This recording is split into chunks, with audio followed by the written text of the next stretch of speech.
नमस्कार, मी संगीता. स्वागत करते तुमचं संगीताच कुकिंग कॉर्नरमध्ये. उन्हाळा असो की पावसाळा, प्रत्येक ऋतूमध्ये आपल्याला गोड खावंसं वाटतं. मग अशा वेळी पटकन आठवते ती नारळाची वडी. बनवायलाही सोपी अशी ही पांढरी शुभ्र, जिभेवर ठेवताच विरघळणारी वडी अगदी 15 दिवस टिकते. जवळपास 1 किलो इतकी वडी मी आज तुम्हाला करून दाखवणार आहे. साखर आणि खोबरं याचं अचूक माप कसं घ्यायचं, काही वेळेला वडी खूप मऊ होते तर काही वेळेला खूप सुकून जाते. अशा वेळी काय करायचं, छोट्या छोट्या टिप्स ज्या तुमच्या कामी येतील त्या मी आज तुम्हाला सांगणार आहे. चला तर मग आपण वडी तयार करायला घेऊया. मी इथे 1 किलो एवढं खोबरं घेतलेलं आहे. नारळ म्हणाल तर इथे छोटे छोटे 3 नारळ मी घेतलेले आहेत फोडून, आणि त्यांचं ते ब्राऊन कलरचं कवच असतं ते मी सुरीच्या साह्याने काढून घेतलेलं आहे. तरी हे आपल्याला मिक्सरमधून बारीक करून घ्यायचं आहे. व्यवस्थित मिक्सरमधून बारीक करून झाल्यानंतर तुम्ही बघू शकता खूप छान सफेद असं दिसत आहे आपल्याला हे सगळं. आणि हे आपल्याला एका वाटीच्या साह्याने मोजून घ्यायचं आहे. एक मी इथे थोडी मोठ्या साईजची वाटी घेतलेली आहे. त्याच्यामध्ये हे मी जे नारळ आहे बारीक केलेलं ते घालत आहे. थोडंसं दाबून घ्यायचं, त्याच्यामुळे आपल्याला साखरेचं प्रमाण हे घेता येतं. तर मी इथे 1 वाटी नारळ घेतलेला आहे बारीक केलेला खोबरं, आणि साखर ही त्याच्या निम्मी घ्यायची आहे. तुम्हाला जर जास्त गोड हवं असेल तर तुम्ही साखरेचं प्रमाण हे वाढवू शकता. तर मी ते 2 वाट्या खोबऱ्याच्या घेतलेल्या आहेत बारीक, आणि त्याच मापाने मी इथे छोट्या 2 वाट्या साखरेच्या घेतलेल्या आहेत.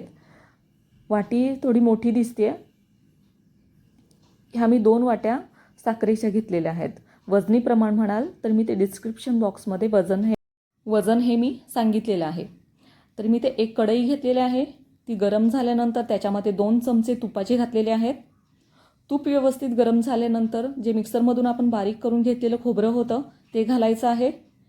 ते 2 ते 3 मिनटासाठी आपण हलवून घेऊया. अगदी हलक्या हाताने हलवून घ्यायचं आहे. आणि गॅस ही कमी ठेवायची आहे. गॅस वाढवायची नाही, कारण खोबरं हे मग कढईला चिपकतं. आणि त्याच्यामध्ये आपण साखर घालून घेऊया. साखर पण 2 ते 3 मिनटं आपल्याला व्यवस्थित हलवून घ्यायची आहे. खोबरं हे ओलसर असल्यामुळे साखर ही पटकन विरघळली जाते. त्याच्यावरती 2 ते 3 मिनटं आपल्याला हलवून घेऊन त्याच्यावरती झाकण ठेवायचं आहे. झाकण ठेवल्यानंतर वाफ तयार होते आणि त्या वाफेमुळे साखर विरघळायला सुरुवात होते. तर 2 ते 3 मिनटानंतर आपल्याला हे खोलून बघायचं आहे, हलवायचं आणि परत थोड्या वेळासाठी परत झाकण ठेवायचं. तर तुम्ही बघू शकता असं केल्यानंतर हे साखर आपली पूर्ण मेल्ट झालेली आहे खोबऱ्यामध्ये, आणि खूप छान असं मिश्रण तयार झालेलं आहे. हे मिश्रण व्यवस्थित हलवून घ्यायचं आहे. गॅस ही मंद आचेवरतीच ठेवायची आहे, की जेणेकरून वाफ तयार होऊन साखर ही वितळली जाईल. तर तुम्ही बघू शकता छान आपलं सारण तयार होतं आहे.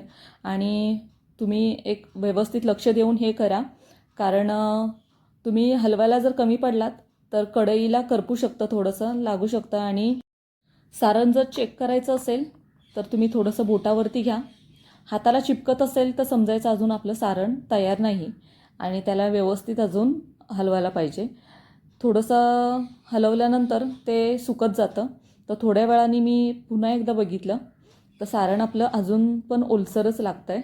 तर हे आपण परत एकदा हलवून घेऊया, व्यवस्थित हलवून घेऊया. हे तुम्ही बघू शकता अजून आपलं सारण तयार नाही झालेलं आहे, बोटाला चिपकतं आहे, याचा अर्थ अजून ह्याला परतायची गरज आहे.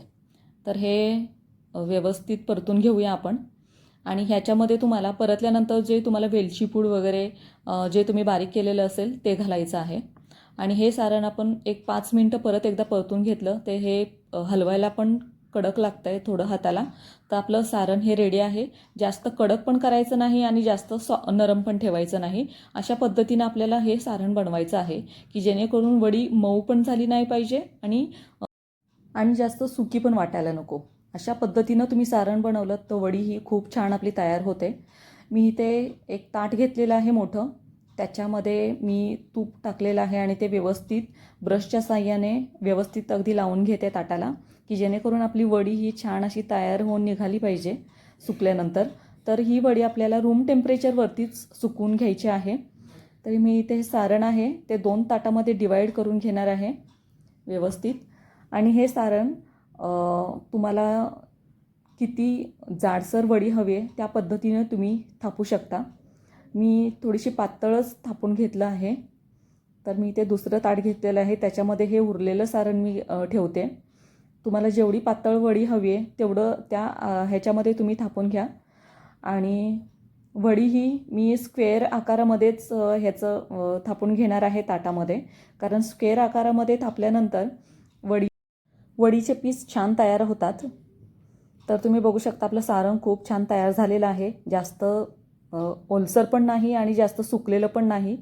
तर अशा पद्धतीनं जर तुम्ही सारण बनवलं तर त्याच्या वड्या पण खूप छान पडतात आणि हे सफेद पण दिसत आहे. तर हे सुकल्यानंतर जेव्हा रूम टेम्परेचरवरती येईल तेव्हा ही वडी खूप छान दिसेल. तर मी स्क्वेअर आकारामध्ये हे व्यवस्थित सेट केलेलं आहे. तुम्ही अशा पद्धतीनं सेट करा, व्यवस्थित थापून घ्या. आणि स्क्वेअर आकारामध्ये थापल्यानंतर त्याच्या वड्या खूप छान पडतात. जर सर्कलमध्ये केलं तर ते खूप वायाला जातं, त्याच्यामुळे स्क्वेअरमध्ये केलं तर त्याच्या वड्या छान पडतील. ड्रायफ्रूट्स टाकताना जेव्हा तुम्ही ताटामध्ये सारण थापायला घ्याल त्याच वेळेला टाका, कारण थोडंसं सुकल्यानंतर हे व्यवस्थित सेट होत नाही. आणि हे व्यवस्थित आपण कट करून घ्यायचं आहे. आपल्याला सुरीच्या साहाय्याने हे व्यवस्थित कट करून घ्यायचं आहे. स्क्वेअर असल्यामुळे ह्याच्या वड्या खूप छान पडतात आणि जे साईडला आपलं थापलेलं असतं ते वायाला जात नाही. त्याच्यामुळे जर स्क्वेअरमध्ये तुम्ही केलं तर वड्या पण खूप छान पडतात. आणि हे अशा पद्धतीने थापून घ्या, कट करून घ्या सॉरी. आणि मी सुरी इथे उलटी पकडलेली आहे की ताटाला क्रॅशेस पडू नये, त्याच्यासाठी सुरी उलटी पकडलेली आहे. त्याने पण छान अशा कट होतात. तर ह्या अशा वड्या तुम्ही करून ठेवल्यात एक 10 ते 15 दिवस ह्या छान अशा टिकतात वड्या.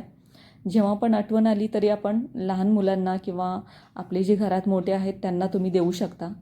आणि चवीला तर खूप उत्तम लागतातच. आपल्याकडे नारळ हे आपण जेव्हा घरात आणतो आणि तसेच उरलेले असतात, काही वेळेला घरामध्ये पडून असतात, तर अशा नारळांपासून तुम्ही ही वडी तयार करू शकता.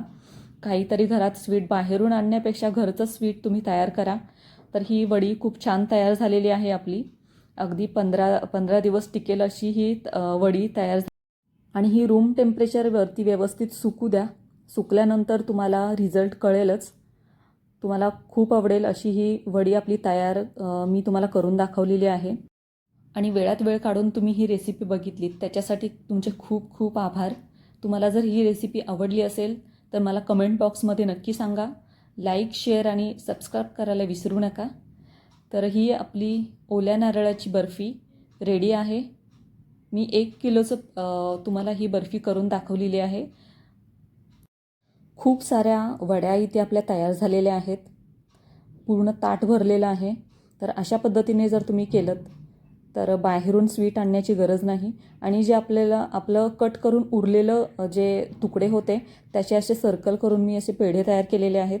तुम्हाला जर आवडले तर हे पण नक्की तुम्ही करा. आणि रेसिपी आवडली असेल तर लाईक करा, कमेंट बॉक्समध्ये मला नक्की सांगा. थँक्यू.